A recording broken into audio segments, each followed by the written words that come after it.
La plupart des fondateurs considèrent le mot sortie comme la ligne d'arrivée absolue, mais on va pas se mentir, si ce mot sort trop tôt devant des investisseurs, c'est souvent le meilleur moyen de plomber la valeur de la boîte. Ah ça oui, c'est radical. Et c'est justement ce qu'on va décortiquer aujourd'hui. D'ailleurs, cette analyse, elle s'appuie sur la série Journey. C'est écrit par Amr Zain, qui est Managing Partner chez AC, un boutique Cross-Border Investment Advisory Office. Voilà. Et l'idée de ce décryptage d'aujourd'hui, c'est vraiment de comprendre l'anatomie d'une sortie réussie, comment on passe le relais sans tout casser en gros. C'est ça. Et le premier truc à déconstruire, c'est ce mythe de la start-up qu'on peut vendre à prix d'or juste parce que la technologie est genre révolutionnaire. Ouais, parce que sans revenus solides, espérer une prime de valorisation délirante, bah c'est complètement illusoire. Totalement. Le marché pénalise énormément les boîtes en phase de démarrage parce que le risque d'exécution est juste colossal.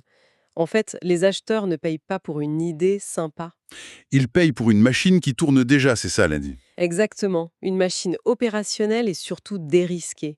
Ils veulent une plateforme capable d'absorber massivement du capital sans s'effondrer. C'est un peu comme vendre une maison où il n'y a que les fondations de coulées. L'acheteur veut pouvoir s'installer tout de suite. Ou alors, pour reprendre l'analogie de la course de relais, le vendeur a dosé la vitesse initiale, mais l'acheteur veut juste prendre le témoin et sprinter direct. Voilà, il n'a pas envie de s'arrêter pour refaire ses lacets.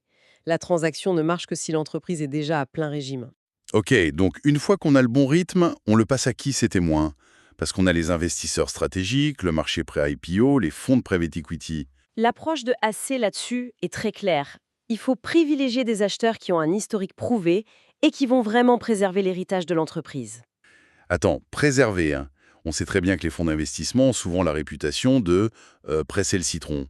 Ils coupent les coûts, ils démantèlent l'héritage pour rentabiliser au plus vite. C'est vrai, c'est un paradoxe hyper intéressant. Mais la destruction de valeur après le rachat, ça arrive surtout quand tu as un mauvais alignement dès le départ. Ah, donc on peut éviter ça en amont. Carrément. L'idée, c'est d'utiliser la structuration de la vente comme un filtre impitoyable pour écarter ces fameux prédateurs. Et trouver ceux qui veulent s'appuyer sur les fondations pour conquérir d'autres marchés. Ce qui nous amène logiquement à la psychologie du vendeur. Parce que céder 100% de son bébé, psychologiquement, c'est lourd. Très lourd. On voit souvent le profil de l'ingénieur, tu sais, qui adore tout construire de zéro, mais qui panique complètement à l'idée de gérer des milliers d'employés au quotidien. La fameuse lassitude managériale, l'envie de fuir. C'est hyper courant. Mais le vrai danger, c'est quand cette envie de fuir transparaît pendant les négociations. Les acheteurs sophistiqués le sentent tout de suite. Ils le flairent. Et ils s'en servent contre le vendeur, non? Ils militarisent cette émotion, littéralement. Si le vendeur est trop pressé, l'acheteur sait qu'il a l'avantage et il va écraser la valorisation. Ce qui souligne le drapeau rouge absolu, l'urgence. Si la boîte est si exceptionnelle, pourquoi vouloir s'en débarrasser à la hâte? Exactement. Et l'autre signal d'alarme, c'est le chaos administratif pendant les vérifications préalables, la due diligence. C'est un tueur silencieux. Pourquoi? À cause des cadavres dans le placard? En gros, oui, un désordre documentaire signale inévitablement des passifs cachés, des conflits d'actionnaires, des comptes bizarres. Et l'acheteur ne va pas forcément annuler la vente, mais il va sabrer le prix. Voilà, il applique instantanément une décote massive pour couvrir ce risque invisible.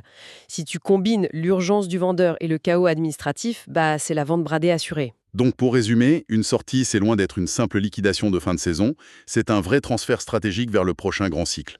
Oui, le but c'est de maintenir l'inertie de la création de valeur, pas de l'arrêter net. Ce qui m'amène à une réflexion un peu provocatrice pour clore ce décryptage. Si la vraie valeur d'une sortie dépend de ce que le prochain propriétaire pourra en faire, est-ce qu'un fondateur ne devrait pas concevoir l'architecture de cette sortie dès le tout premier jour? Avant même le premier client, tu veux dire. Exactement. Tracer la piste pour le prochain coureur, alors même qu'on est en train de lasser ses propres chaussures.